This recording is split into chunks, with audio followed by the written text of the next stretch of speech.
Au lendemain de la démission de la Première ministre Elisabeth Borne, le président français Emmanuel Macron a choisi son nouveau chef de gouvernement. Il s'agit de Gabriel Attal, son ministre de l'Éducation nationale. À peine 6 mois après son arrivée rue de Grenelle, à la suite d'un précédent remaniement en juillet, le voilà propulsé rue de Varennes à l'hôtel de Matignon, où officie le chef du gouvernement français. Venu de la gauche et âgé de seulement 34 ans, Gabriel Attal a connu une ascension rapide au sein de la politique française.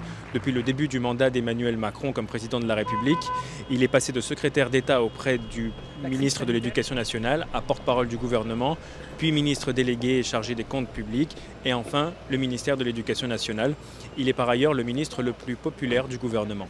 Le voilà maintenant à Matignon et ils sont peu dans l'histoire politique française contemporaine à avoir connu une telle ascension aussi jeune. On peut éventuellement citer le cas de Laurent Fabius qui en 1984, à l'âge de 37 ans, était devenu le plus jeune Premier ministre de la Ve République sous la présidence de François Mitterrand, un record désormais battu par Gabriel Attal. Maintenant les défis sont nombreux pour Gabriel Attal. Au niveau interne, il va devoir assurer la relève d'Elisabeth Borne et composer avec une majorité relative à l'Assemblée nationale.